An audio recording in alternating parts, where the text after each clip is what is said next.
health, body, body, head, head, ear, ear, nose, nose, neck, neck, shoulder, shoulder, arm, arm, back, back, chest, chest, hand, hand, leg, leg, knee, knee, foot, foot, stomach, stomach, throat, throat, heart, heart, bone, bone, blood, blood, doctor, doctor, patient, patient, sick, sick, ill, ill, to hurt, to hurt, ache, ache, pain, pain, sore, sore, sharp pain, sharp pain, stomachache, stomachache, headache, headache, earache, earache,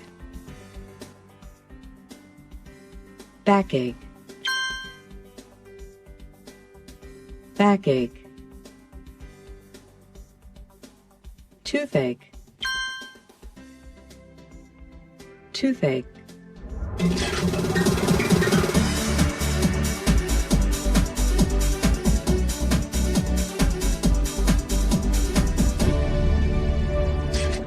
Good evening, class. How are you all feeling? Very good. Very fine. Ricardo, how do you feel this evening? I'm okay. I'm happy because I don't have to work today after class. Oh, that's great. I'm really happy for you. Thank you. Carmen, how do you feel this evening? Not bad. I'm a little tired. I studied a lot last night and I went to bed very late. You're a little tired because you went to bed very late. That's too bad. That's too bad in español significa que mal o cuánto lo siento. And Imelda, how do you feel? I don't feel so good. Tengo un dolor de cabeza. Oh, I'm so sorry you don't feel well. Do you want to stay in class or do you want to go home? No, it's not bad. I want to stay in class. Okay, tell me if you feel worse and want to go home. Avísame si te sientes peor y quieres irte a casa. I will. Thank you. There are 3 different answers to the question, how do you feel? Ricardo, for example, described the feeling, I'm happy. Una emoción, estoy contento. We learned this before. Carmen described, I'm a little tired. This is also a feeling or a condition, un estado. And we studied this before too. But poor Imelda, what did she describe? Ana? She described a problem. She feels bad because she is sick. That's right, está enferma. She is sick. She told us about her health, su salud, her health.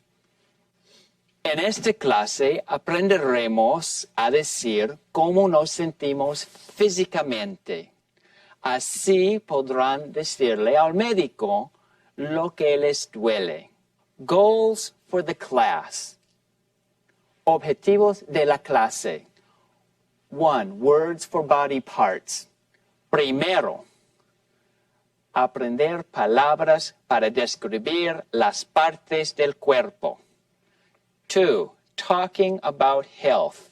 Segundo, aprender a hablar del estado físico. To describe how we feel, we have to know the names for the different parts of the body. The parts of the body. Let's look at some of the parts. Let's make this interesting. Everybody stand up. I will say the name of the body part. You repeat the name after me, and then point to that part of your body. For example, head, cabeza, head, Head. head. Head. Okay. Ear, oreja, ear, Ear. ear. Nose, nariz, nose, Nose. nose. Neck, cuello, neck, Neck. neck. Shoulder, hombro, shoulder, Shoulder. shoulder. Arm, brazo, arm, Arm. arm. Back, espalda, back, Back. back. Chest, pecho, chest, Chest. chest. Hand, mano, hand, Hand. hand. Leg, pierna, leg, Leg. leg. Knee, rodilla, knee, Knee. knee. Foot, pie, foot, Foot. foot. Foot. Muy bien. Ya puedes sentar.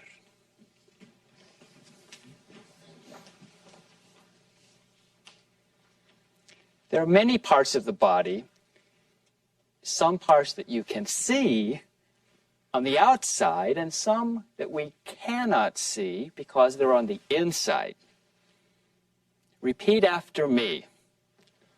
Heart, corazón, heart, Heart. heart. Stomach, estómago, stomach, Stomach. stomach. Throat, garganta, throat, Throat. throat.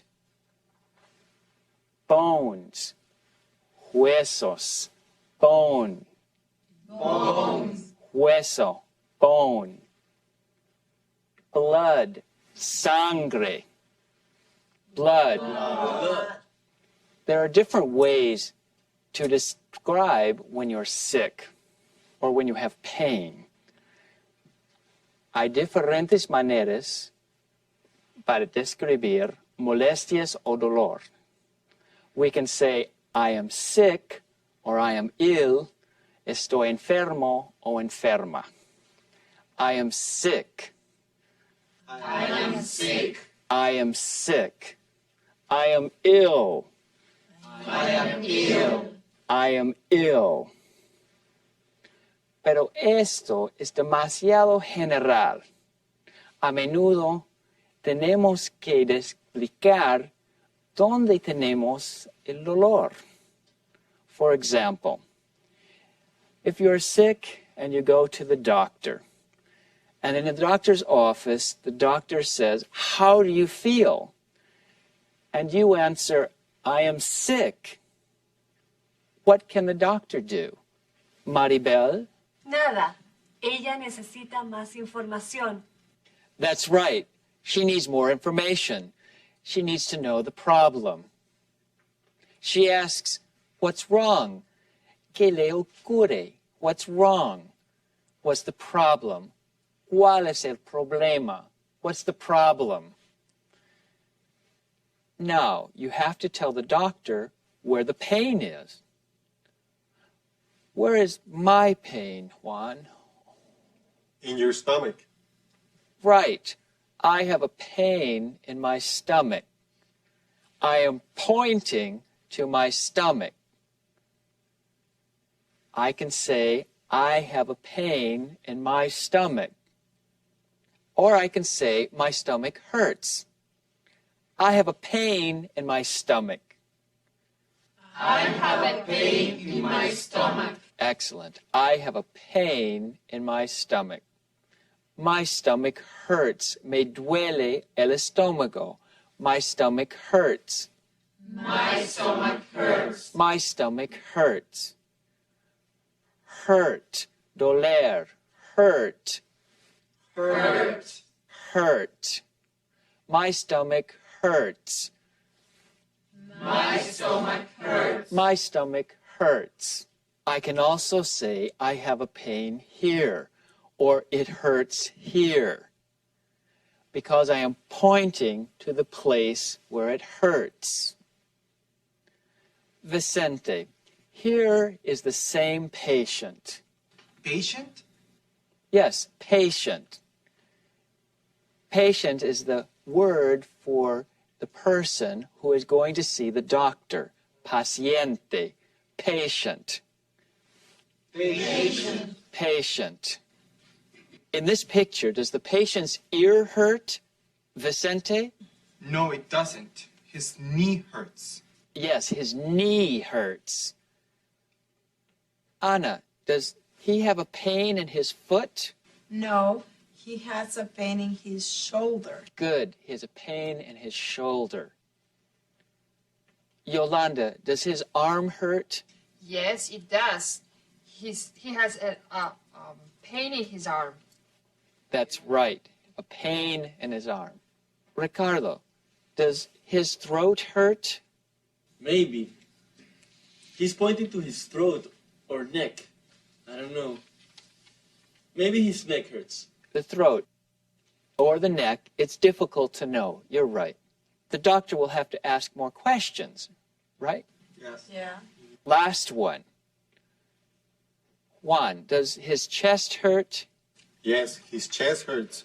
Or maybe he has a pain in his heart. Very good.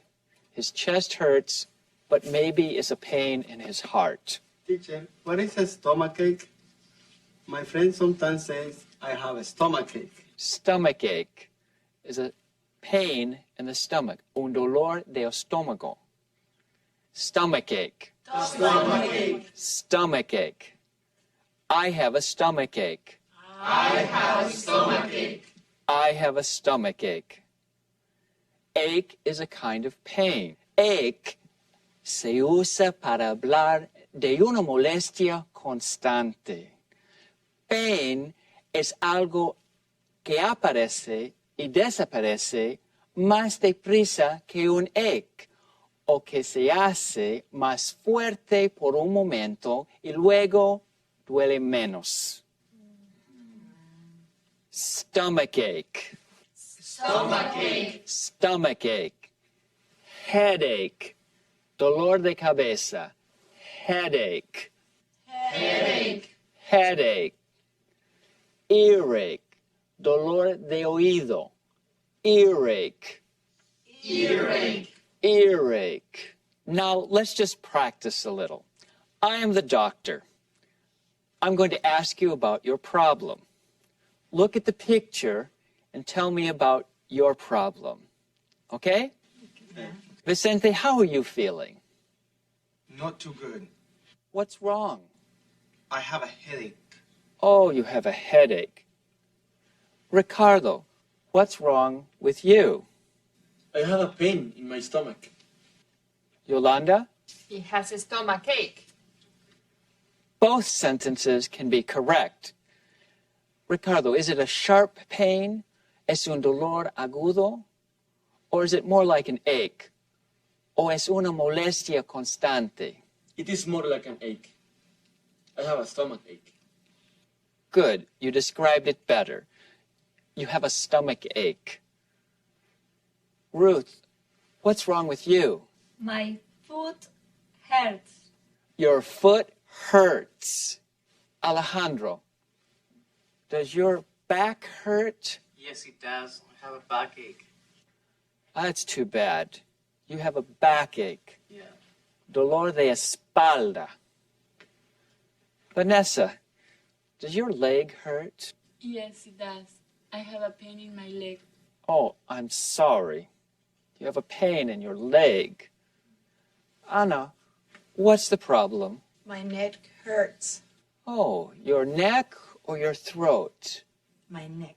It hurts outside, not inside. Ah, your neck hurts. Gonzalo, what's your problem? I have an earache. That's too bad. An earache. Earache. Okay, finally, Magnolia, Cesar, and Carmen. What's wrong with you? Our arms hurt. hurt. Oh, too bad. Your arms hurt. You need to go to the doctor. Good job. Now let's take a look at our workbooks and manuals for some more practice and information. Ahora pueden consultar sus manuales para seguir practicando. Adiós. Goodbye. Bye.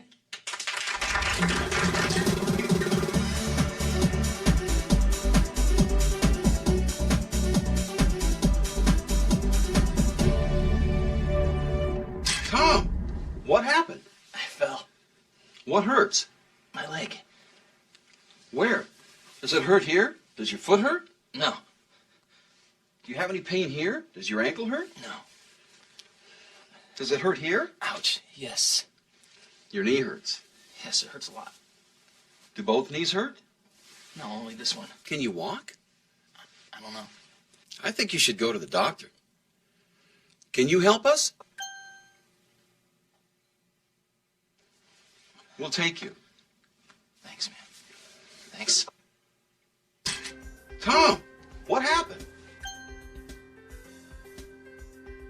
Tom, what happened? What hurts? What hurts? Do both knees hurt? Do both knees hurt? No, only this one. No, only this one. Can you walk? Can you walk? I don't know.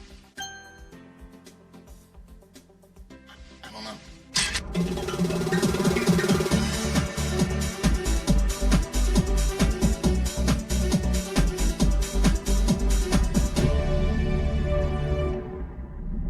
El señor Marcos Ibarra pregunta, en un restaurante leí de un combo plate.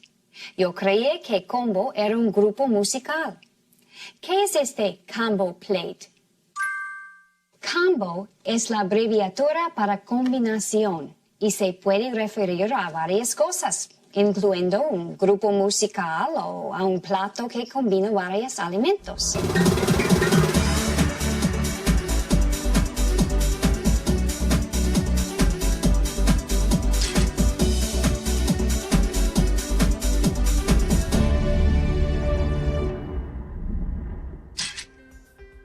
Symptom. Symptom. Advice. Advice. To advise. To advise. Pharmacist. Pharmacist. Advice nurse. Advice nurse. Appointment. Appointment. Well. Well. To rest. To rest. To stay home. To stay home. To make an appointment. To make an appointment. To take a temperature. To take a temperature. Cough. Cough. To cough. To cough. Sneeze. Sneeze. To sneeze. To sneeze. Runny nose. Runny nose. Sore throat. Sore throat. Fever. Fever. Thermometer. Thermometer. Cold. Cold. Flu. Flu. Wrist. Wrist. Ankle. Ankle. Finger. Finger. Toe. Toe. Congestion. Congestion. Dizziness. Dizziness. Stiffness. Stiffness. Shortness of breath. Shortness of breath. Numbness. Numbness. Chills. Chills.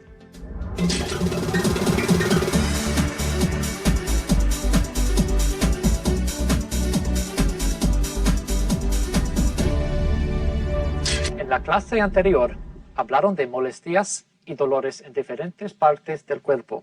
En esta clase vamos a seguir describiendo problemas de salud y usaremos should para dar consejos. Goals for the class. 1. Describing symptoms of illness. Primero, aprender a describir los síntomas de enfermedad. 2. Using should to give advice. Segundo, utilizar should para dar consejos.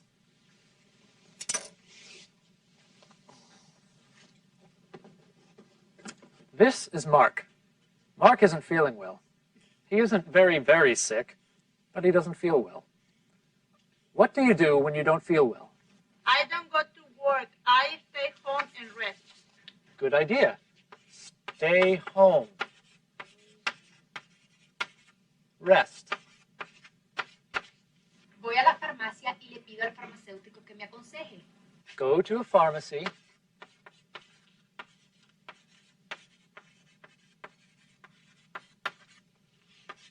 Ask the pharmacist for advice.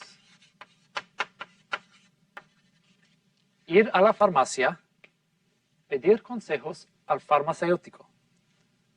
Pharmacy, farmacia, pharmacy. Pharmacy. Pharmacy. Pharmacist. Farmacéutico. Pharmacist. Pharmacist. Pharmacist. Advice. Consejo. Advice. Advice. Advice. Sometimes we call a pharmacy a drugstore. Drugstore.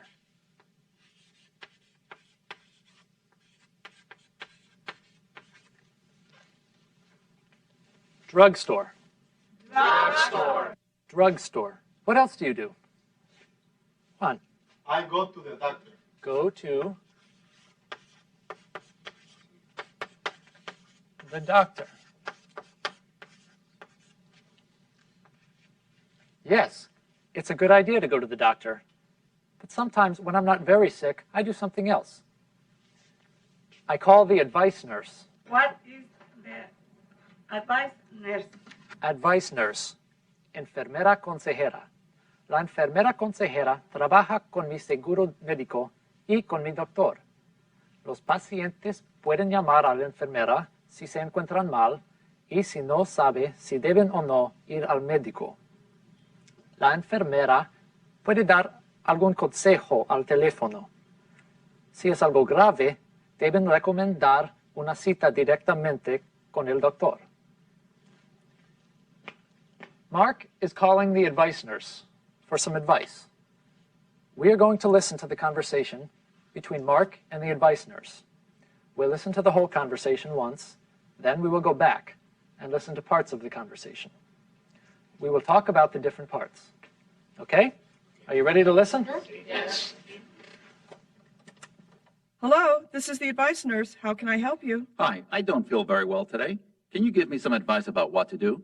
I will try. Can you give me your name? My name is Mark Collins. Okay, thank you. Now, can you describe your symptoms? Well, I am sneezing and coughing a lot. I have a runny nose too. Do you have a fever? No, I took my temperature and it's 98.6 degrees Fahrenheit. That's normal. Do you have any pain in your chest? No. Do you have a sore throat? Yes, and I have a headache. Well, it sounds like you have a cold. Right now, you should stay home and rest. You should drink a lot of fluids. Fluids? Yes. Water, orange juice, and soup are good. You should also take some aspirin for the headache. Should I go to the doctor? No, don't go to the doctor now. If you feel worse tomorrow or if you have a fever, then you should call the doctor and make an appointment. Okay, thanks for the advice. You're welcome. I hope you feel better soon. I know you have some questions. There are some words in the conversation that you don't know. Don't worry. We're going to listen again to parts of the conversation.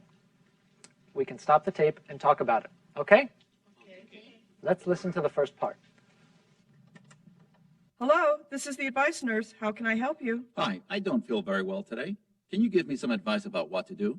I will try. Can you give me your name? My name is Mark Collins. Okay, thank you. Now, can you describe your symptoms? What are symptoms? Symptoms are all the signs that tell you are sick. Oh, síntomas. That's right. Síntomas. Symptoms. symptoms.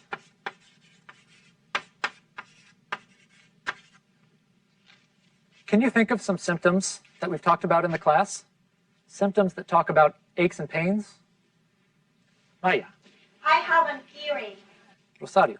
My shoulder hurts. Juan. I have a pain in my foot. Very good. Now let's listen to Mark and the advice nurse talk about his symptoms. Well, I am sneezing and coughing a lot. I have a runny nose, too. Do you have a fever? No, I took my temperature and it's 98.6 degrees Fahrenheit. That's normal. Do you have any pain in your chest? No. Do you have a sore throat? Yes, and I have a headache. What are some of Mark's symptoms? Is he sneezing or coughing? Yes, he is sneezing and coughing. He is sneezing. Sneezing. Estornudando. Sneezing. Repeat. Sneezing. Sneezing. He is coughing. Tosiendo. Coughing.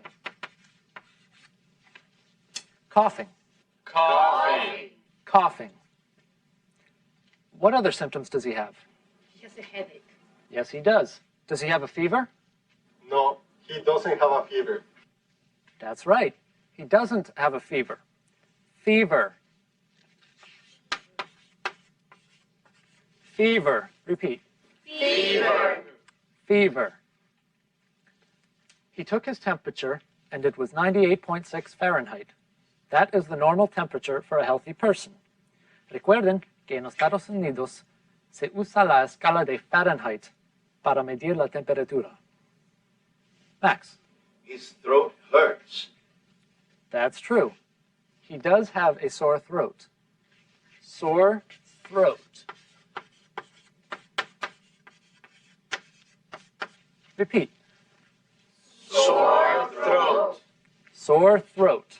Garganta irritada. Sore throat. Does Mark have any other symptoms? Something is wrong with his nose. It's running. Yes, he has a runny nose. Or you can say his nose is running. Mocos. Tiene mocos. Como un río que fluye, en inglés se dice que la nariz corre o fluye también. His nose is running. ¿Eso es todo? ¿O tiene otros síntomas? Now we come to the part where the advice nurse gives Mark some advice.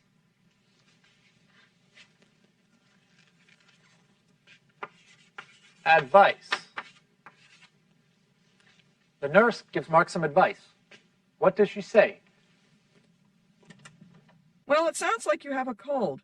Right now, you should stay home and rest. You should drink a lot of fluids. Fluids? Yes, water, orange juice, and soup are good. You should also take some aspirin for the headache.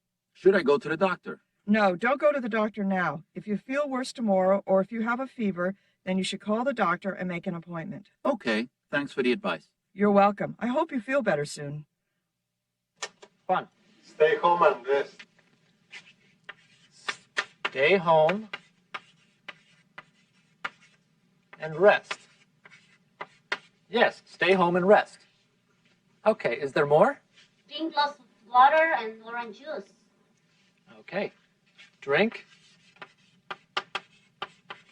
lots of fluids. Yes, she says to drink lots of fluids, like water or orange juice and soup. Fluids. Líquidos. Fluids. Take some aspirin. Okay. Take aspirin. Aspirina. Aspirin. Anything else? Max. There's one more. Don't go to the doctor now. Yes. Don't go to the doctor now. Okay, stay home, rest, drink lots of fluids, take some aspirin. Don't go to the doctor now. Do you remember studying special sentences like these? Yes. They are commands. We use commands when we tell someone what they need to do. Are commands strong or weak? Very strong. That's right. But the advice nurse is not giving commands. She is giving advice. One can listen to the advice or not. To give advice, the nurse uses another word. She uses should.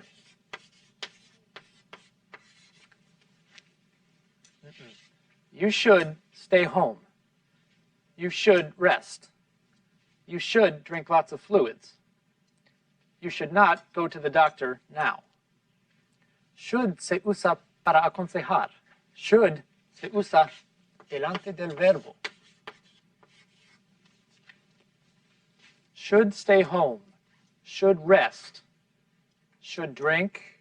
Should take.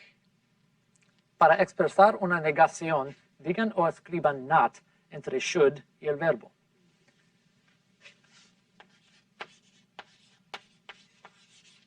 Should not.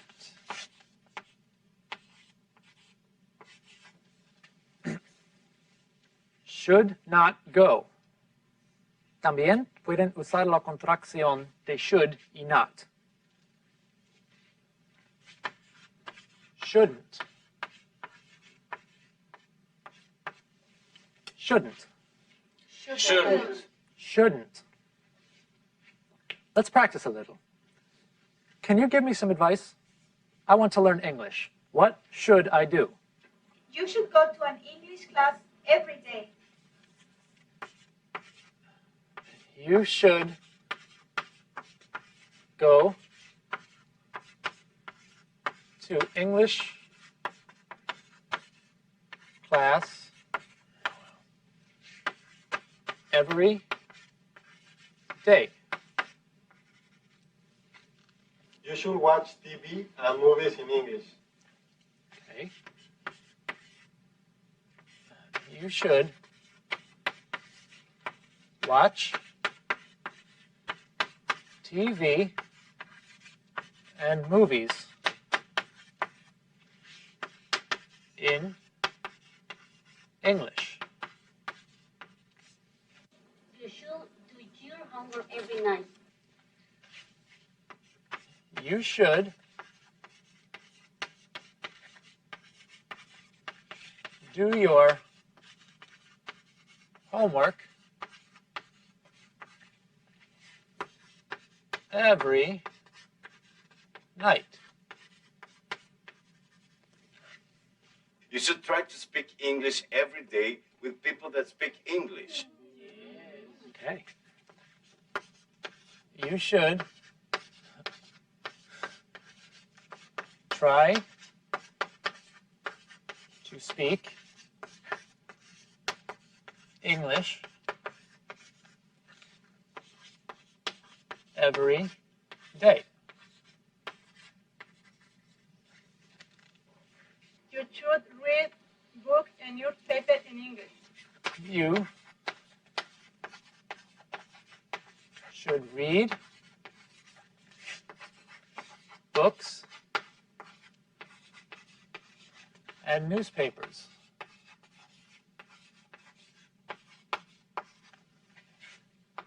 in English.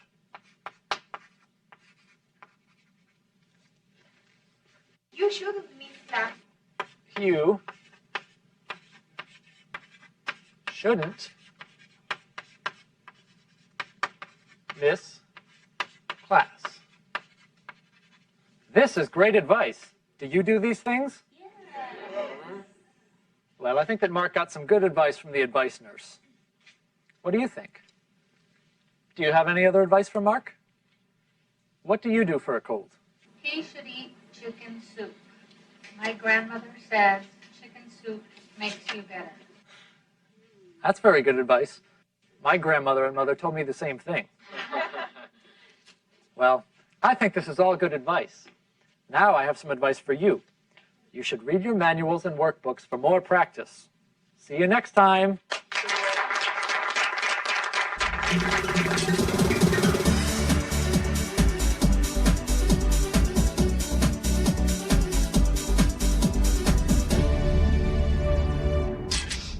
I don't feel well.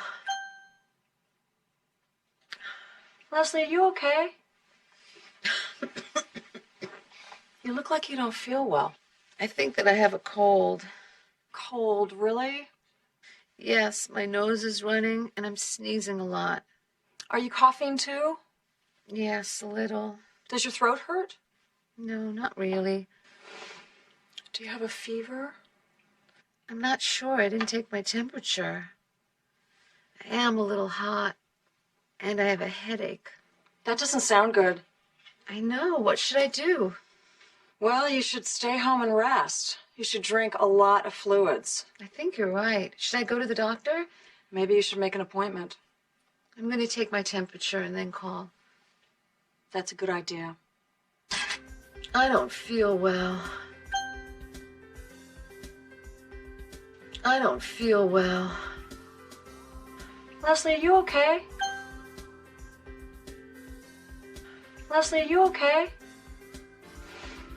Do you have a fever? Do you have a fever? I'm not sure. I didn't take my temperature. I'm not sure. I didn't take my temperature. I am a little hot and I have a headache.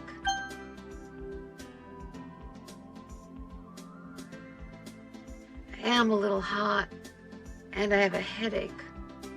What should I do? What should I do?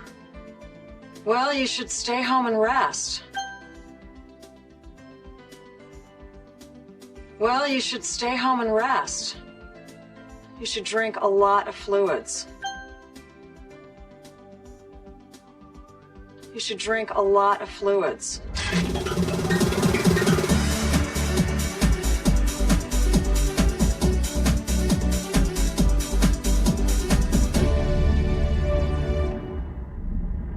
La señorita Manuela Roque pregunta: Anoche tuve una cita para ir al cine.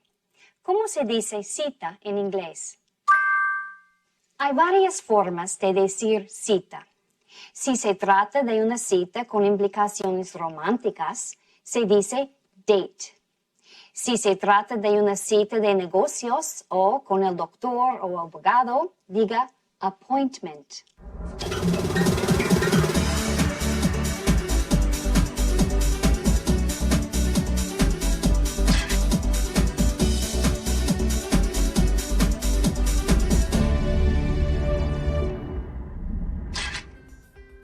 Box.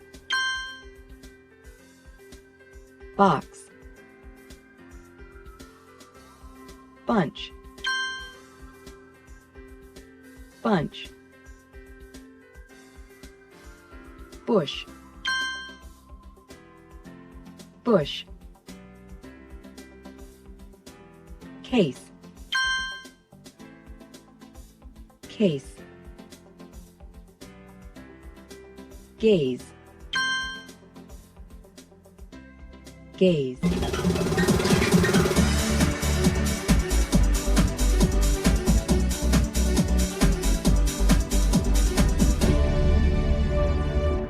Hello, class.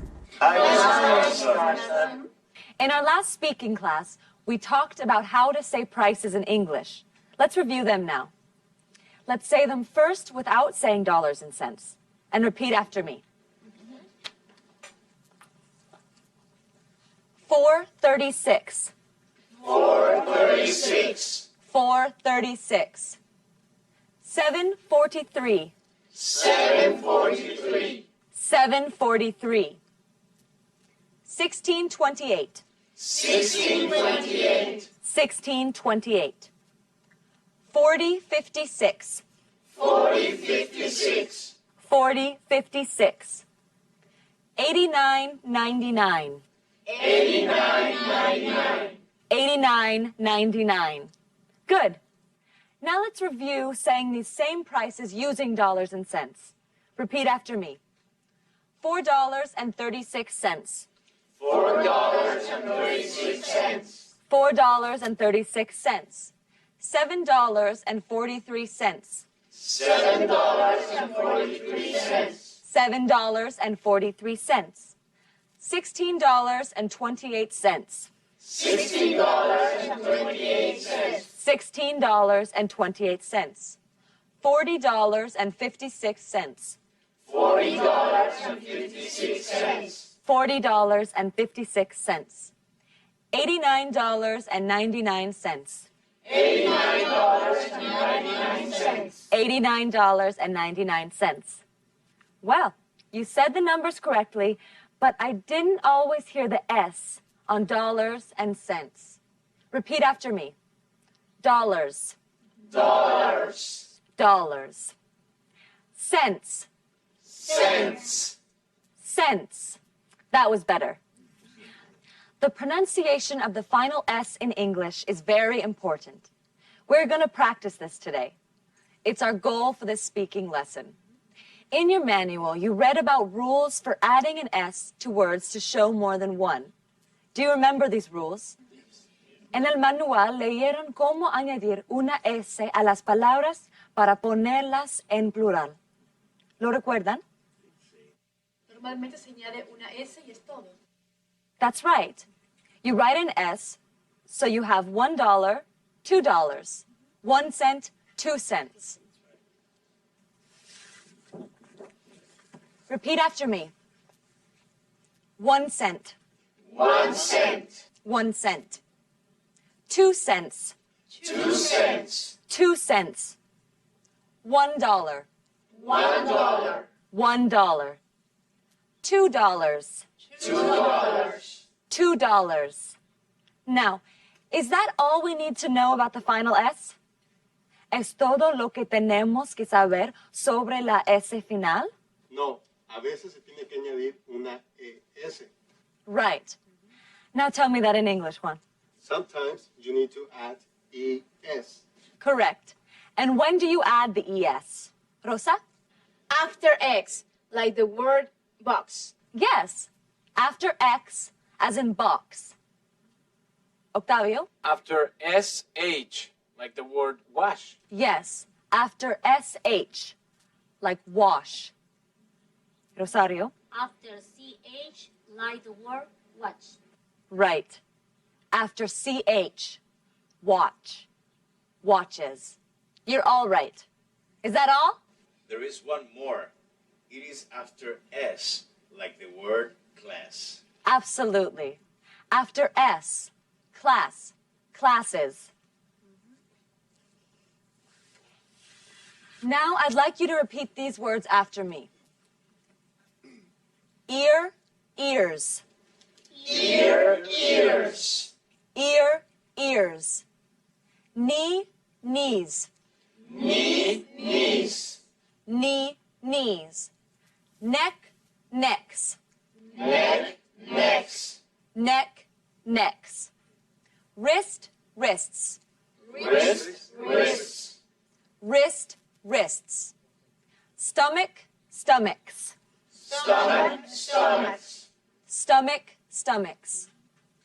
Box, boxes. Box, boxes. Box, boxes. Watch, watches. Watch, watches. Watch, watches. Bush, bushes. Bush, bushes. Bush, bushes. Class, classes. Class, classes. Class, classes. Bunch, bunches. Bunch, bunches. Bunch, bunches. Okay. Now let's look more closely at the words on the right. What happens to the words when you add an ES? What happens to the number of syllables in the words when you add ES? Ahora vamos a examinar las palabras de la derecha. ¿Qué pasa con las sílabas de una palabra cuando se añade ES? ¿Tienen otra sílaba más? That's right. It makes another syllable. That's because it would be almost impossible to say box or watch or class. You would sound like a snake. Harían el sonido que hace una serpiente. No queremos que pase esto, ¿verdad? No. So you have one box, two boxes. One bush, two bushes. One watch, two watches. One class, two classes. One bunch, two bunches. Repeat after me, please. One box, two boxes. One box, two boxes. One box, two boxes. One watch, two watches. One watch, two watches. One watch, two watches. One bush, two bushes. One bush, two bushes. One bush, two bushes. One class, two classes. One class, two classes. One class, two classes. One bunch, two bunches. One bunch, two bunches. One bunch, two bunches. That was much better. Are there any questions? I have a question. I want to know why it isn't two stomaches. That's a very good question. Does anyone know the answer? I think it's because of pronunciation. That's right. Tell me more. No se dice stomach, se dice stomach. Suena como una K y no como una CH. Por eso no se añade una E. That's absolutely correct. It's because of pronunciation. Because the CH at the end of stomach is pronounced like a K. You don't add an E. And you don't stay an extra syllable when you say stomachs. English is a crazy language. I know. Sometimes it seems a little crazy. That's because in English, you don't say the words the way they're written, like you do in Spanish. For this reason, when you learn a new word in English, you need to be sure you know how to say it, how to spell it, and how to pronounce it after you add an S or ES. I think I'll say that in Spanish now too. Sé que a veces parece algo extraño, pero en inglés no decimos las palabras de acuerdo a su escritura, como lo hacen en español. Por eso, cuando aprendan una palabra nueva en inglés, tienen que estar seguros cómo deben decirla, cómo escribirla, y si tienen que pronunciar con S o con ES al final. En otras palabras, escuchen el sonido de las palabras e imítenlos antes de fijarse en cómo se escriben, porque la escritura les puede confundir. Now we're going to talk about and practice one more pronunciation rule for the final S. Oh, no. Not another rule. Don't worry. It's just a pronunciation rule, not a spelling rule. It's easy. Listen to these words.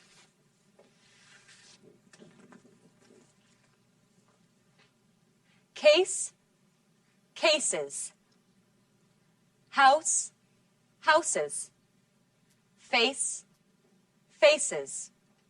Gaze, gazes. Garage, garages. What did you notice about these words? Oh, ya veo. Se añade una sílaba más cuando se pone S a las palabras. That's right. You have to pronounce the final E in these words when you add an S. And you get an extra syllable. Repeat after me. Case, cases. Case, cases. Case, cases. House, houses. House, houses. House, houses. Face, phases. Face, faces. Face, faces. Gaze, gazes. Gaze, gazes. Gaze, gazes. Garage, garages.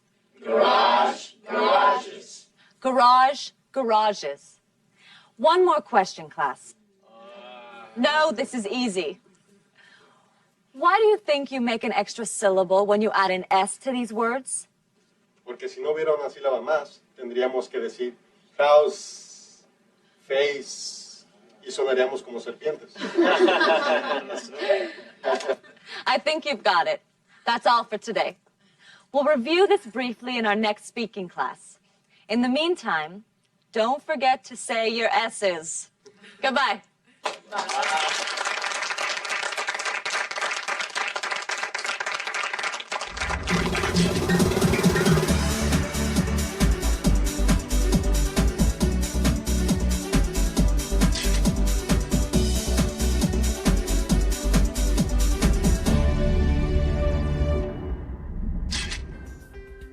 Answering machine.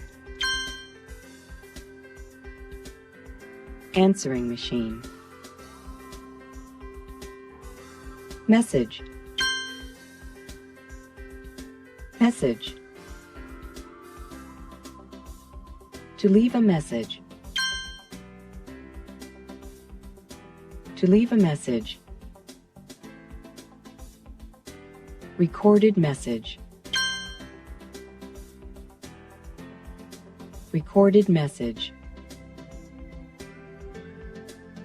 Key. Key. Keypad. Keypad. Pound key. Pound key. Star key. Star key. Operator. Operator. Receptionist. Receptionist. Clinic. Clinic. Medical center. Medical center. Medical insurance. Medical insurance. Medical insurance identification number.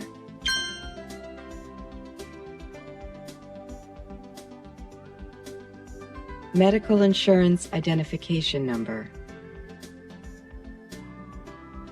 To press.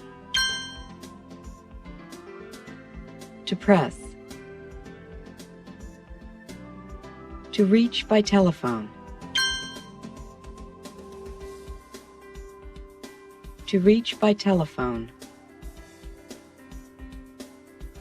Voicemail. Voicemail. Examination. Examination. Test. Test. X-ray. X-ray.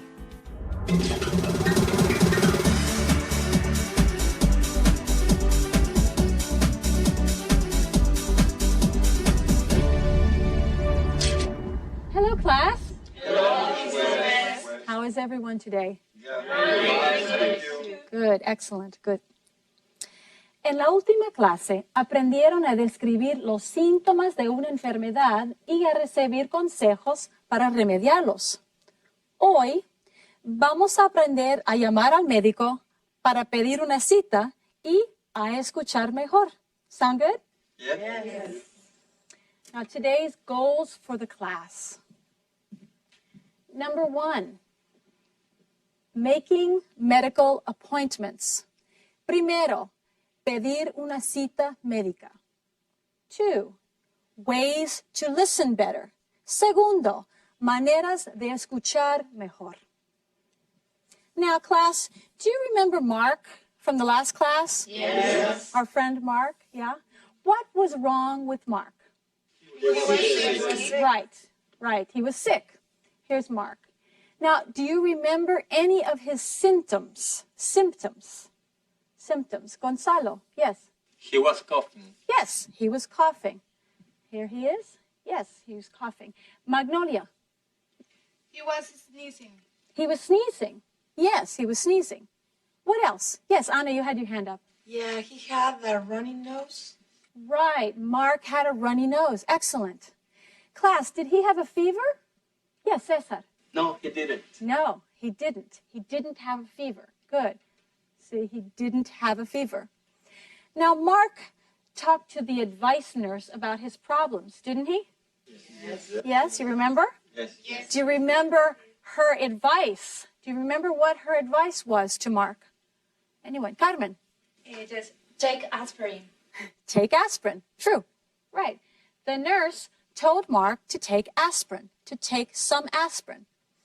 Now, how do we give advice in English? What word do we use when we give advice in English? Ricardo? Should. Should. Exactly. Should take aspirin. Should. He should take some aspirin. Very good. Anything else? Imelda? He should rest. Yes, he should rest. Mark should rest. Very good. Yolanda? You should drink fluids. Good, good. He should drink fluids. Very good. Vicente? He shouldn't go to the doctor. He should wait. Very good. Very good. He shouldn't go to the doctor. He should wait. But if he has a fever, he doesn't have a fever here, but if he does have a fever, then he should go to the doctor. Correct? Yes. If his symptoms are worse, then he should go to the doctor. Correct? Yes. Yes? Yes? ¿Están de acuerdo todos? Everyone? Okay. Okay. Well, guess what? Mark is worse. He's coughing, he's sneezing more. He has a sore throat, he has a fever, he has aches, every part of his body. So what does Mark need to do? Yes? He should go to the doctor. He should go to the doctor. Exactly. He should call the doctor's office and he should make an appointment. Exactly. Now, Mark needs to make an appointment with Dr. Quinton. Okay? An appointment. Appointment. Una cita. Appointment. A medical appointment. Una cita médica. A medical appointment. Now, here, if you look, Mark is calling his doctor, Dr. Quinton. Mark's doctor works at a clinic. Su médico trabaja en una clínica. Several different doctors work at the clinic. An answering machine answers the telephone at the clinic. An answering machine. Let's listen to the message that Mark hears. When you listen to the message, think about these questions. Listen for the answers. Listen for the information that you need. Now, let's look at the questions. The questions are, A, you want to hear the message in English. What number do you press? B, where is the medical center located? C, what are the hours? D, Dr. Quinton is Mark's doctor. What number do you press to speak to someone in his office? E, you want to hear the message again. What do you do? F, you want to speak to a receptionist. What do you do? Okay. Now, are you ready? Yes. I'm going to play the tape and listen carefully and think about these questions. You can take some notes if you like. Everyone ready? Hello, you've reached the Rocky Point Medical Center. If you want to hear this message in English, press 1. If you want to hear this message in Spanish, press 2. The Rocky Point Medical Center is located at 6736 Maple Tree Lane. Our hours are from 8 a.m. to 3 p.m. Monday through Friday. We also have evening hours on Thursdays from 5 to 8:30. If you want to speak to someone in Dr. Randall's office, press 3. If you want to speak to someone in Dr. Madison's office, press 4. If you want to speak to someone in Dr. Quinton's office, press 5. If you want to hear this message again, press the pound key. If you want to speak to a receptionist, press 0 or stay on the line. Okay. Yes, Yolanda. What is press? Press, pulsar, press. You press the keys on a telephone. Se pulsan las teclas del teléfono. Good question, Yolanda. Now, were there any other words that you didn't understand? Yes, Anna. What is a pound key? Ah, pound key. Good question. The pound key is one of the keys that is not a number. It has a number symbol on it. This is called the pound key because sometimes this symbol is also used for pound, as in a pound of sugar. Very good. That is the pound key. Excellent. Pound key. Tecla con el símbolo del número. Pound key. Pound key. Now, you hear that pound key a lot in recorded messages. You will be hearing that a lot. Anything else? Anyone? Nothing. Okay, great. Now, let's see if we can answer the questions on the board. The first question, A. You want to hear the message in English. What number do you press? Imelda. Press number 1. Excellent. Press number 1. Very good. B.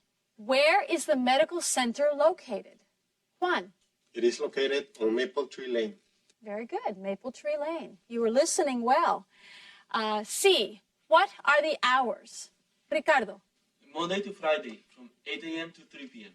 Very good. Yes, Anna. Thursdays evenings from 5 to 8:30 p.m. Thursday evenings. Say it again. Thursday evening. Yes. From 5 to 8:30. Very good. Thursday evenings from 5 to 8:30. Very good. D. Dr. Quinton is Mark's doctor. What number do you press to speak to someone at his office? Yes, Cesar. Press number 5. Press number 5. Exactly, exactly. All right, E. You want to hear the message again. What do? Vicente. You can press the pound sign and listen to the message again. You can press the pound key and listen again. Very good. Yolanda. Also, you can press 0 or stay on the line to talk to a person. Great ideas. You really listen to the message well. Yes, Anna. It was easy because we have the questions. We listen for the answers to the questions. Yeah, es cierto. Pensamos primero en lo que queremos saber y luego escuchamos con más atención la información ofrecida, ¿verdad? Usamos preguntas para pensar en las respuestas que vamos a escuchar. Yo pensé en lo que una persona querría saber al llamar al doctor y en las palabras que la gente usa cuando graba mensajes, como por ejemplo, pound key, press number 1, or you have reached. Cuando lo hagan, deben estar preparados para escuchar, para conseguir la información que necesitan y para contestar a cualquier pregunta que les pudiesen hacer. Let's talk about what will happen and what we will hear in the next activity. Pensemos en lo que va a suceder y en lo que vamos a oír en el siguiente ejercicio. Mark listened to the message. He pressed number 5 to reach someone in Dr. Quinton's office. He's now talking to Dr. Quinton's receptionist. Le habla la telefonista del Dr. Quinton. What do you think they will talk about? Vanessa. The receptionist will ask about his symptoms. Yes, the receptionist will ask about his symptoms. Very good. What will she say? Juan. Maybe she will say, can you describe your symptoms? Good. Yes, very good. Yolanda. Mark will talk about his symptoms, sneezing, coughing, and a fever. Good, good. Mark is coughing and sneezing and he has a fever. Yes, Vicente. They will talk about the appointment. What about the appointment? Ricardo. The day and time. The day and Talk time. about the day and time for the appointment. Yes, yes. They will set a day and time for the appointment. Excellent, excellent. Alejandro, yes. Maybe the receptionist will ask for his medical insurance number. My doctor's receptionist always asks for my medical insurance number. Good point. Very good. Medical insurance identification number. Medical insurance identification number. Say it again. Medical insurance identification number. Número de identificación del seguro médico. Medical insurance identification number. That is possible. Very good. My doctor's receptionist always asks for that number too. Okay, good. Now, we are thinking about the words and the sentences and topics that they will talk about. Topics. Temas. Topics. Good. Very good. Now, let's try to make the conversation. I will be the receptionist. See?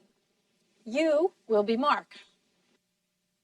You have to say Mark's part. For example, if the receptionist says, "Hello, this is Dr. Quinton's office. How can I help you?" What do you think Mark will say? Yes, Imelda. I am sick. I think I need to see the doctor. Good, good. I need to see the doctor. Excellent. That is a good response.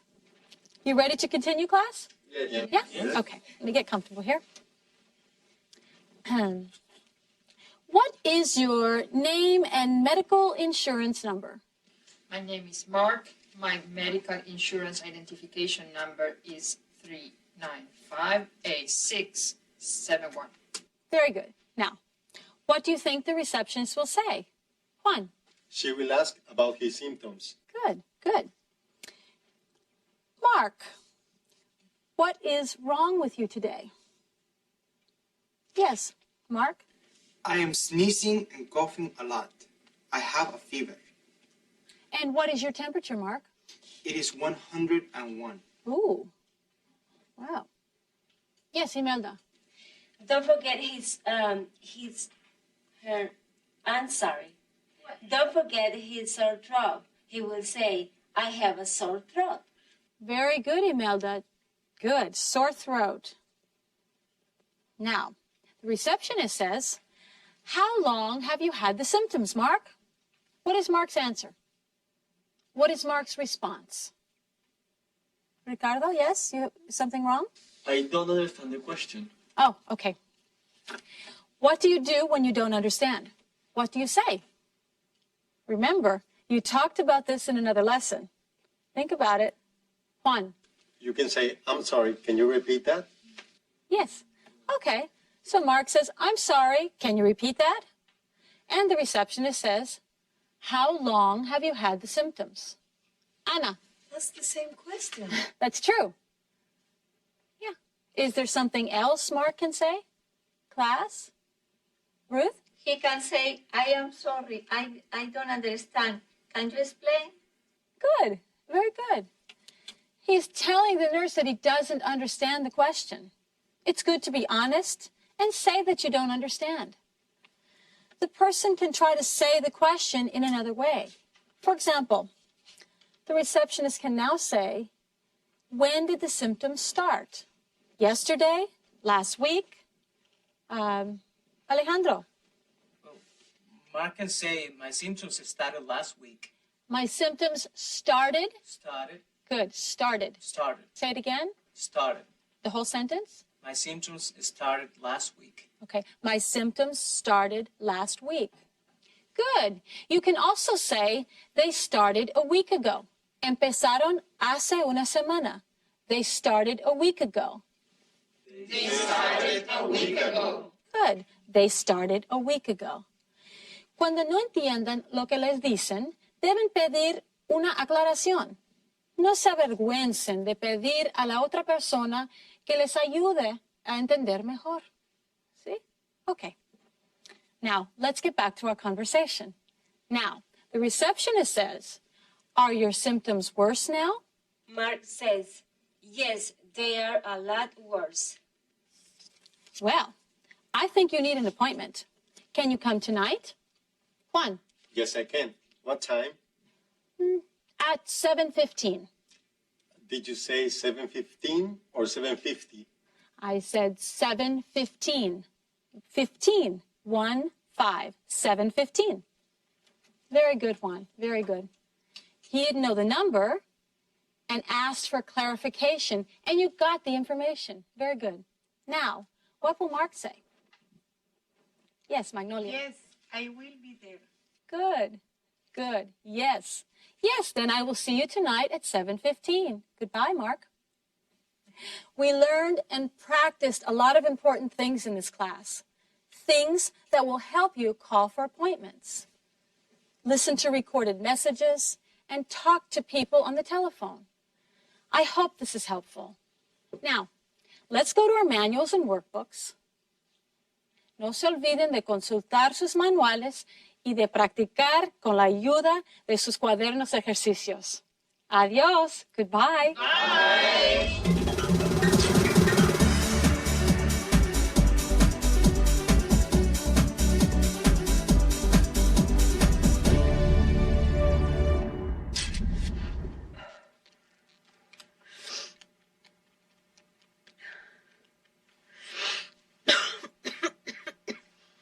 Hello, this is Dr. Allen's office. Hello. I think I need to make an appointment with Dr. Allen.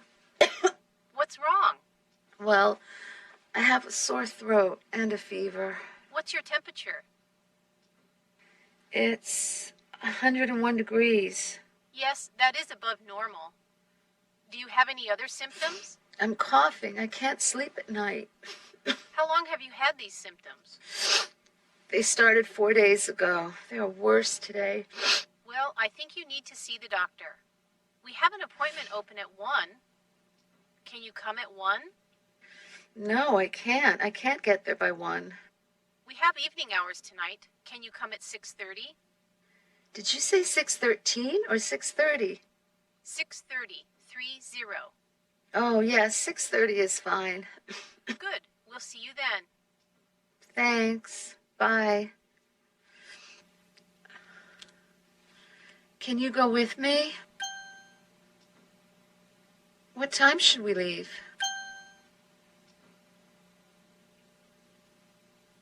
Do you have any other symptoms? Do you have any other symptoms? I'm coughing. I can't sleep at night.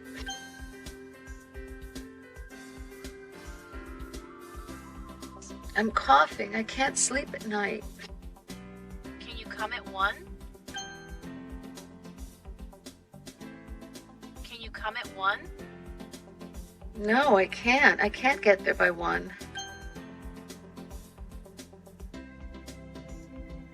No, I can't. I can't get there by 1. Did you say 6:13 or 6:30?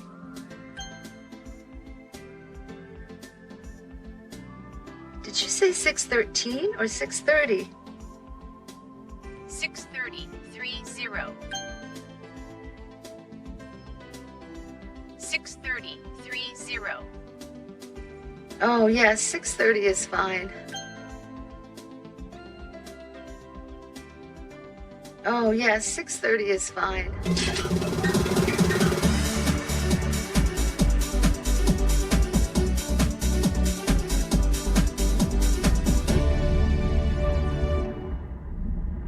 La señorita Dolores Salas pregunta, ¿la palabra skin y fur ambas significan piel? Skin es la piel humana o pellejo. Fur es la piel peluda de los animales o el saco de pieles que las mujeres visten.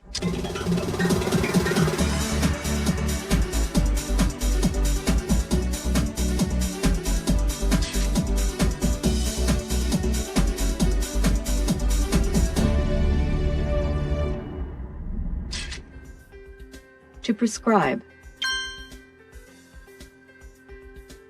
To prescribe. Prescription. Prescription. Prescription drugs. Prescription drugs. RX. RX. Over-the-counter drugs. Over-the-counter drugs. Refill. Refill. To refill. To refill. Pill. Pill. Tablet. Tablet. Capsule. Capsule. Dosage. Dosage. Dose. Dose. Teaspoon. Teaspoon. Tablespoon. Tablespoon. Label. Label. Bottle. Bottle. Liquid. Liquid. Powder. Powder. To treat. To treat. Antibiotic.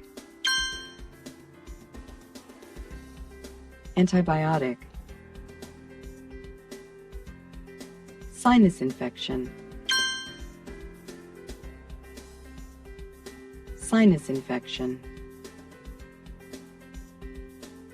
Side effects. Side effects. Cough syrup. Cough syrup.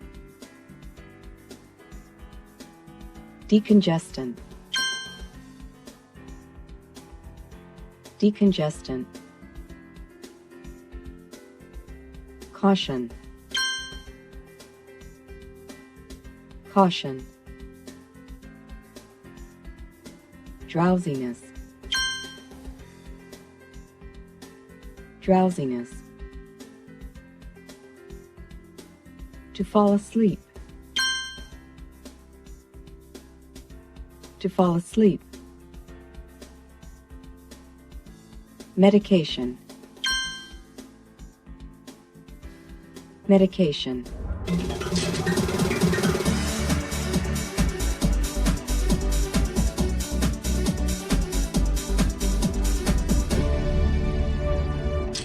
Good afternoon.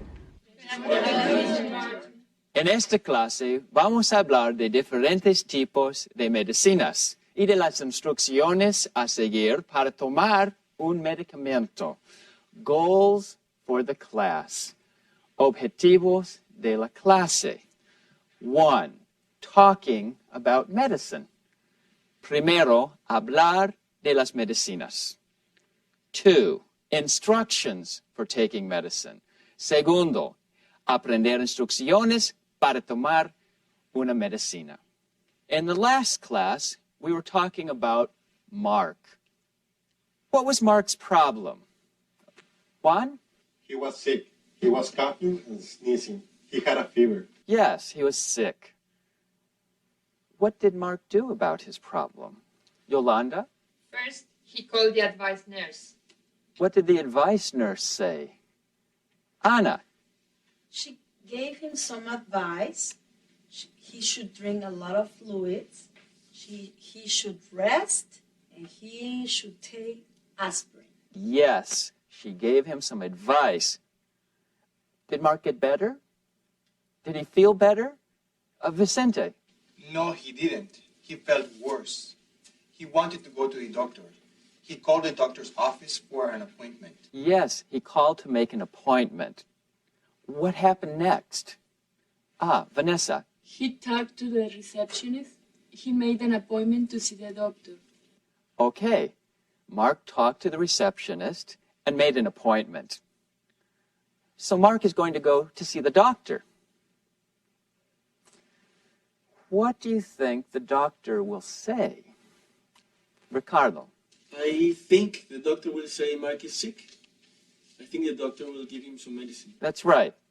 The doctor will tell Mark that he has a sinus infection, una infección nasal, sinus infection.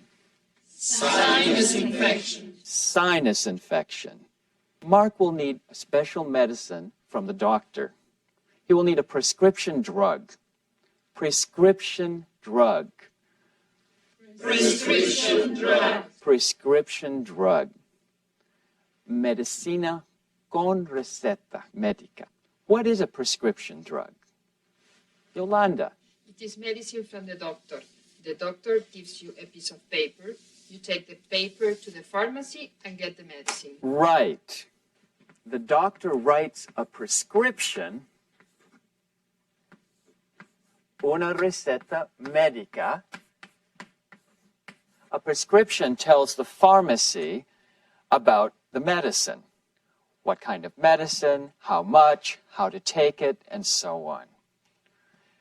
You need the prescription to get the medicine.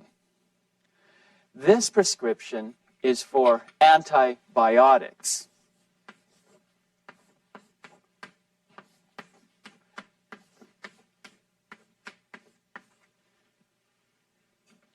Magnolia? What are antibiotics? Antibiotics. Antibiotico. Antibiotics. Antibiotics. Antibiotics. They are a group of medicines that are usually used to treat infections. The doctor also says that Mark should take aspirin for pain. Does Mark need a prescription for aspirin? No, you can buy aspirin at the pharmacy anytime. That's right. You can buy medicine like aspirin at the pharmacy anytime. They're called over-the-counter drugs. Over-the-counter drugs. Over-the-counter drugs. Over-the-counter drugs. You don't need a prescription to get over-the-counter drugs. El nombre over-the-counter o por encima del mostrador se usa para los medicamentos que se pueden conseguir libremente en la farmacia, como no se necesita receta médica para venderlos. No tienen que estar detrás del mostrador. There's one more part of what the doctor says. You'll have to take one tablet 3 times a day for 14 days. Take each pill with lots of water. Follow the instructions on the bottle and take all the pills. What is she talking about? These are instructions for taking the medicine. Exactly. When you get a prescription, the doctor will tell you exactly how to take the medicine. The doctor will also give you a lot of other information about the medicine. Now, let's look closely at these instructions. What does the doctor say about how to take the medicine? Anna? Well, she says take 1 tablet 3 times a day for 14 days. Right. She talks about when to take the medicine. When to take the medicine. Take 1 tablet 3 times a day for 14 days. Tome una pastilla 3 veces al día durante 14 días.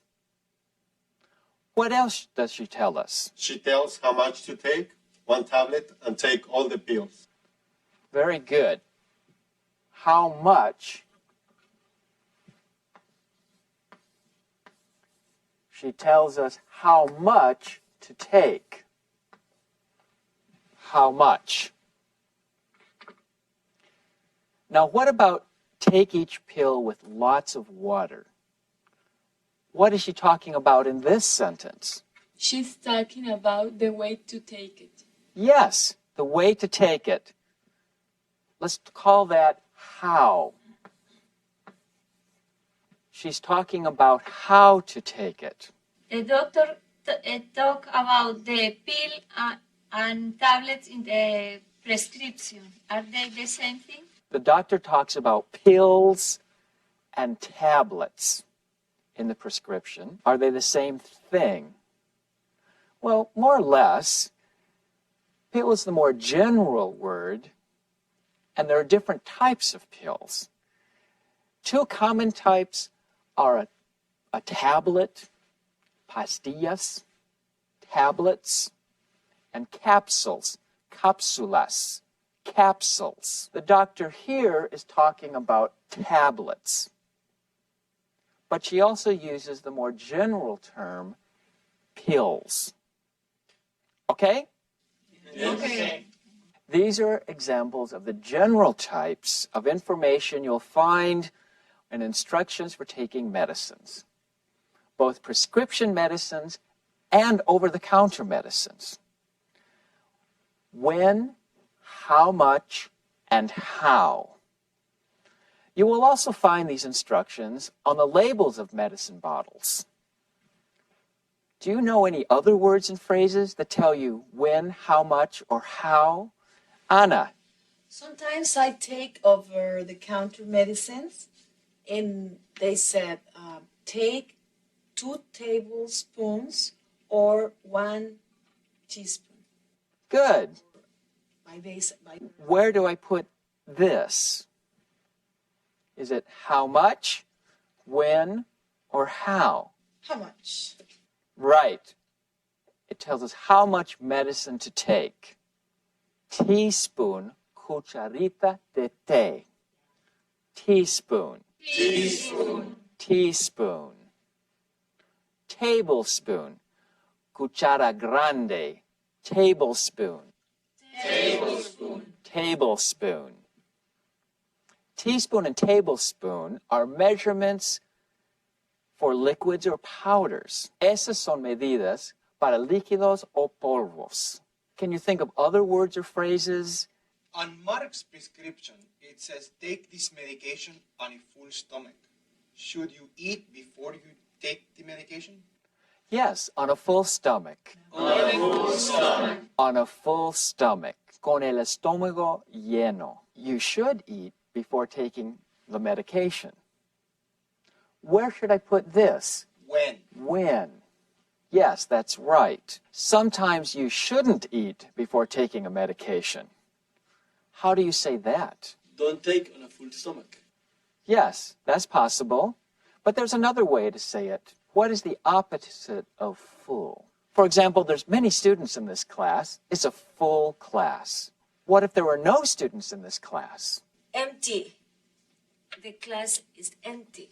Yes, empty. Vacío. Empty. Empty. Empty. So what's the opposite of a full stomach? An empty stomach. You could say, take this medication to an empty stomach. You could say, take this medication on an empty stomach. On an empty stomach. On an empty stomach. On an empty stomach. Very good. At the bottom, it says do not mix with other antibiotics. Antibiotics. Antibiotics. Now, does that go in the how column? Yes, how? Very good. That's very important. Sometimes it's dangerous to mix medicines. A veces es peligroso mezclar los medicamentos. What is the other sentence on the bottle? What is the other sentence on the bottle? Very good. Do not exceed recommended daily dosage. It means do not take more than the prescription says. No se exceda de la dosis recomendada para cada día. Dosage, or dose, is how much to take. Do not exceed recommended daily dosage. Now, look at the label again. How many pills should Mark take every day? What is his daily dosage? 3. He takes one tablet 3 times a day. Right. 1 tablet 3 times a day. His daily dosage is 3 tablets. So he shouldn't take more than 3 tablets a day. Does everyone understand the abbreviations that are used on the label? Such as tab for tablets and X for times. Anna, is there something you don't understand? What is RX and refill? What are RX and refill? Be sure to use R because you're talking about 2 things. RX is just the abbreviation for prescription. Quiere decir receta médica. Now, let's look at refill. Refill. What is this word? Fill. And what does fill mean? Llenar. Good. In English, we say that the pharmacist fills the prescription. El farmacéutico rellena una receta. Cuando tenemos RE al comienzo de una palabra en inglés, este suele significar hacerlo de nuevo. Si RE significa hacerlo de nuevo, ¿qué significa refill? To fill again? Correct, to fill again. En la etiqueta de la receta, la palabra refill indica cuántas veces la farmacia pueden rellenarla sin pedir permiso al doctor. How many times can the pharmacist refill Mark's prescription? He can't. There are 0 refills. That's absolutely right. Mark has to go back to the doctor for more medicine. Well, I think you know a lot about prescriptions. Let's look at a different prescription and see if we understand that. I'm going to ask you some questions about this prescription. See if you can answer them. Who is this prescription for? Elizabeth Smith. She is the patient. Yes, Elizabeth Smith is the patient. Now, what is the prescription number? 1428765. Yes, 1428765. Exactly. And how much medicine should Elizabeth take? Anna? 2 tablespoons 4 times a day. Good. 2 tablespoons 4 times a day. And when should she take this? After she eats, when her stomach is full. Eats. Eat. After she eats. When her stomach is full. Can she get any refills? No. No, she can't get any refills. Is there anything else? Alejandro? She can take the medicine with water. That's true. She can take it with water. There is one more thing that I don't understand. What is the last sentence in the instructions? What is the last sentence in the instructions? Caution may cause drowsiness. I know caution. It means be careful. That's right.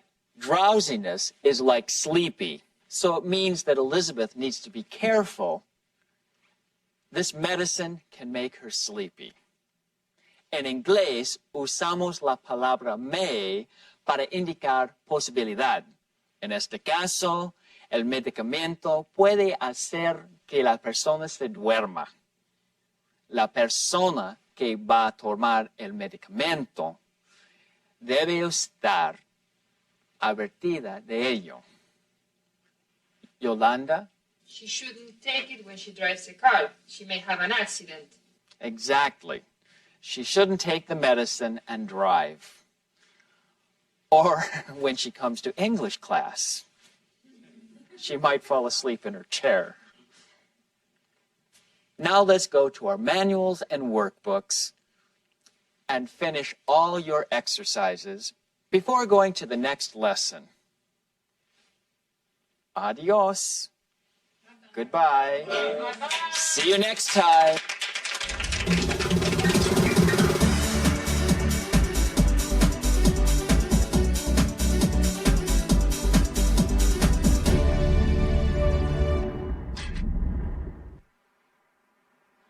Oh, I don't feel well. What's that? I picked up a prescription. Let me see. Instructions say that I should take 1 tablet 3 times a day. That's right. Should I take the tablets before or after I eat?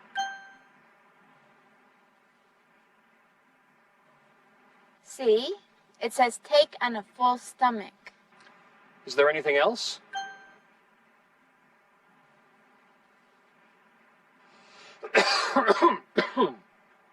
I also have a cough. Do we have any over-the-counter medicine I can take? I think so, Dad. We have some cough syrup in the bathroom. Let's go home. Sure, Dad. You should get some rest. I think I will. The instructions say that I should take 1 pill 3 times a day.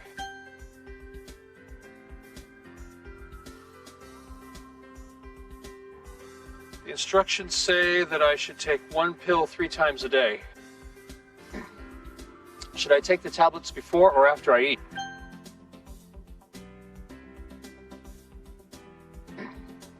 Should I take the tablets before or after I eat? See? It says take on a full stomach. See? It says take on a full stomach. I also have a cough. I also have a cough. Do we have any over-the-counter medicine I can take?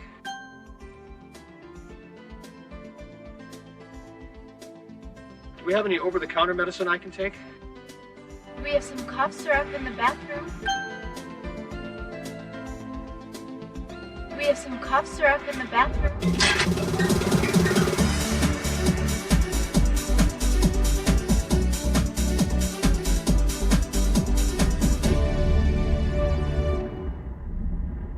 La señorita Lucinda Pérez pregunta, una amiga americana no vino al trabajo ayer porque estaba under the weather. No le dije nada, pero no le entendí. Under the weather literalmente significa algo como a la intemperie, una expresión que no tiene nada que ver con el clima y significa estar indispuesto o no sentirse bien.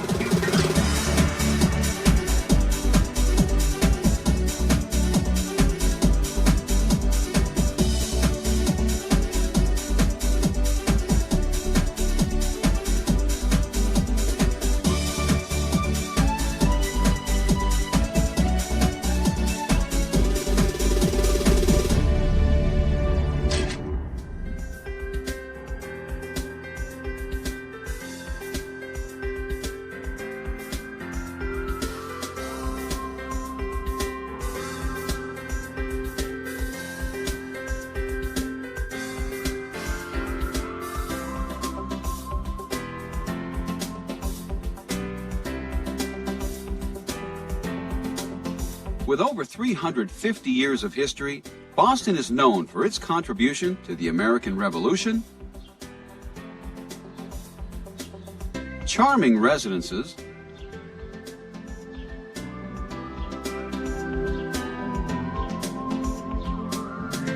and centers of learning.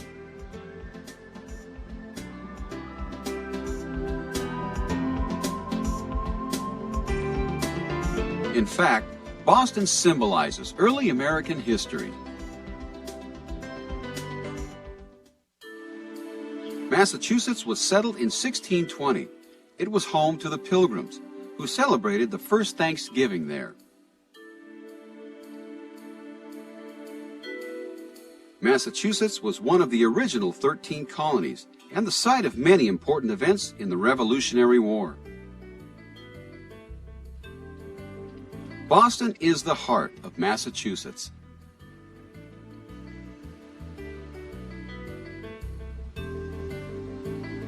The narrow 18th century cobblestone streets of some sections of Boston are a contrast to the modern high-rise buildings.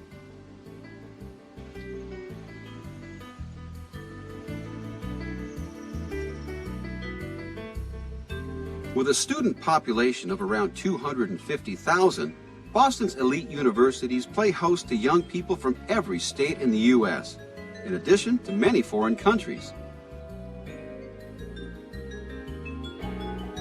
Boston is also called America's European city. To experience this European atmosphere, start with the area of Boston known as Beacon Hill. Stroll across Boston Common, a park in the very heart of Boston. Bounded by Tremont, Charles, Boylston, and Beacon Streets, the Common is a place to go people watching, while enjoying outdoor musicians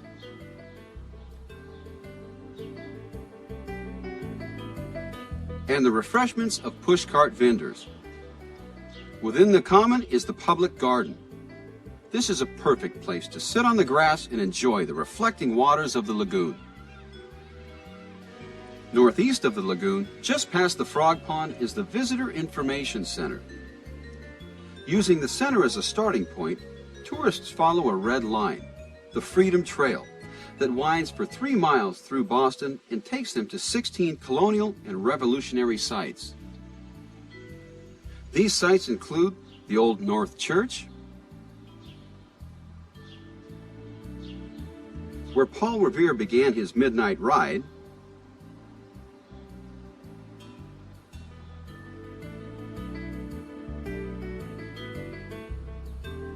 the Old South Meeting House, where the Boston Tea Party plans were made,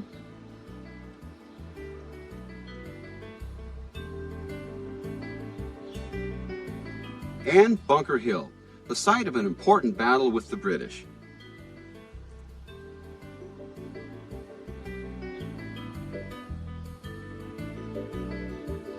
Just to the north of Boston Common is the Charles Street Meeting House.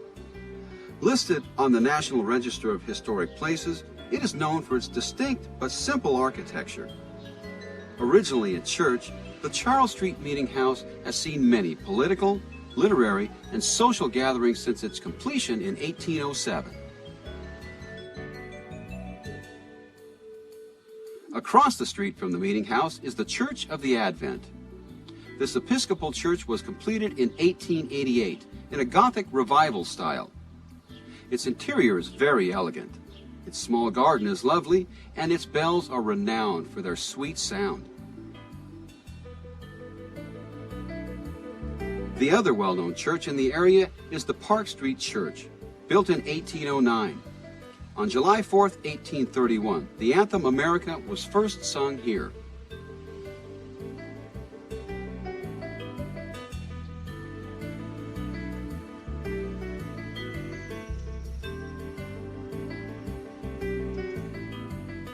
To the north of the Beacon Hill area is Government Center, the center of local government and political activity.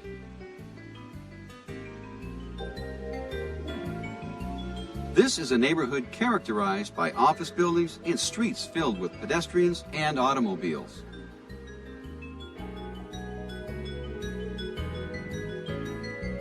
Boston City Hall and City Hall Plaza are the hubs of the area, and the location of summertime concerts and public celebrations. Just behind City Hall is Faneuil Hall. In 1740, the merchant Peter Faneuil offered to build a marketplace for the city. The people of Boston agreed, and Faneuil Hall was built in 1742. During the American Revolutionary War, the hall was used by many famous American patriots, including Samuel Adams, to proclaim America's freedom from Britain. Thus, Faneuil Hall is often called the Cradle of Liberty. The Old West Church was built with a wood frame in 1737. It was burned by the British in 1775 and rebuilt with red brick. Concerts featuring the famous pipe organ are offered to the public. This is the Harrison Gray Otis House at 141 Cambridge Street. Built in 1796, the house is considered very representative of homes in the 18th century.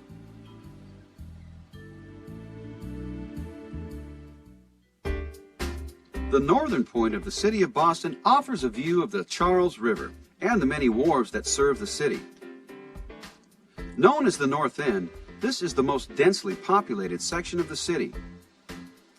The North End is noted for its bustling streets and as a place where one can hear English and Italian being spoken on the street. Hanover Street is the widest and perhaps the straightest street in the North End. This street has the area's largest concentration of restaurants, cafes, and bakeries.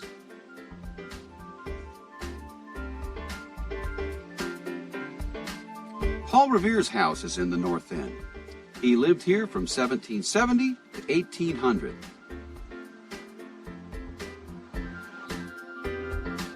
On the night of April 18, 1773, Paul Revere rode his horse through the countryside, warning people that the British troops were on the move.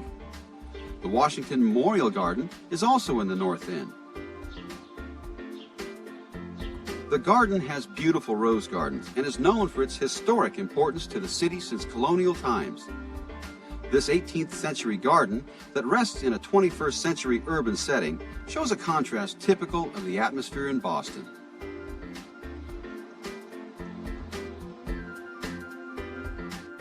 Boston has long been one of America's busiest ports.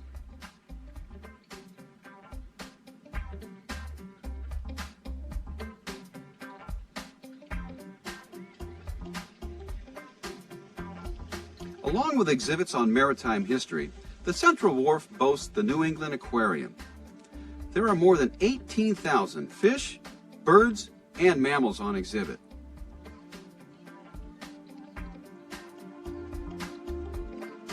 Near the aquarium is the Waterfront Park.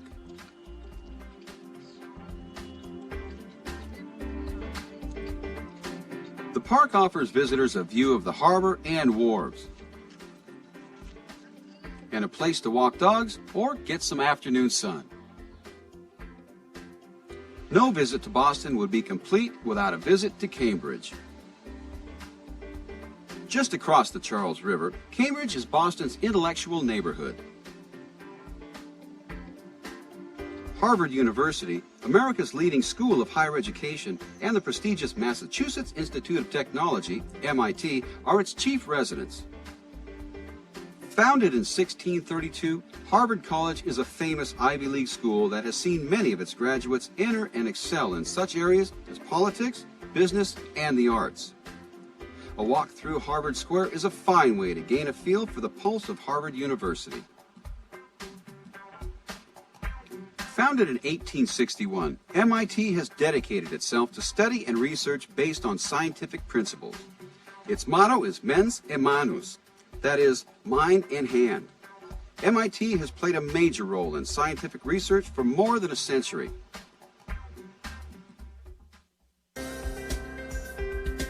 Boston is alive with activity all year round. It is a city that cannot forget its impressive and historic past. But it is also the modern focal point of hardworking people and dedicated students.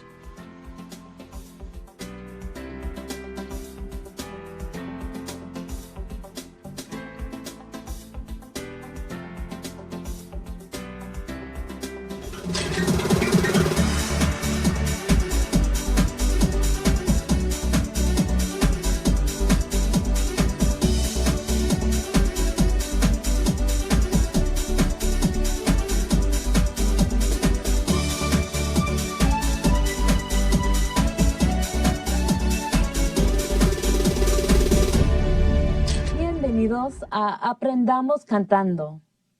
Scarborough Fair es la canción más antigua de Aprendamos Cantando. Es una canción de la época medieval inglesa. Hoy es muy conocida en los Estados Unidos gracias al famoso grupo de Simon and Garfunkel, quienes la revivieron en los años 70. Al estudiar esta canción, note la frase "You've done", hayas terminado. Aquí tiene la contracción you've, you have, que ya estudiamos anteriormente. También note el uso de will you cuando se está pidiendo algo. Will you make me a cambric shirt? Esto es equivalente a podría usted o podrías tú en español. Es una forma muy cortés de dirigirse a alguien. Veamos ahora Scarborough Fair.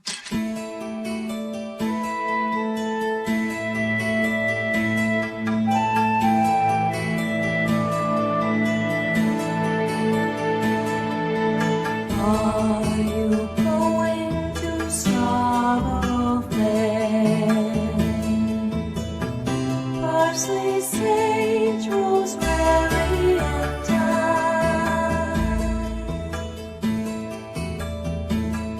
Remember me to one who lives there.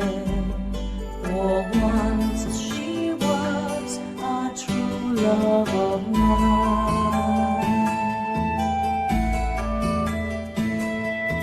Tell her to make me a cambric shirt. Parsley, sage, rosemary, and thyme. Without no seam or finding a word. For once she was a true love of mine.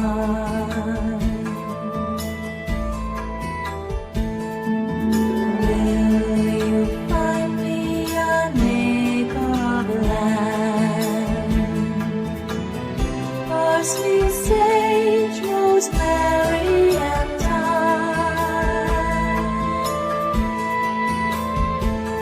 Between the sea foam and the sea sand. For one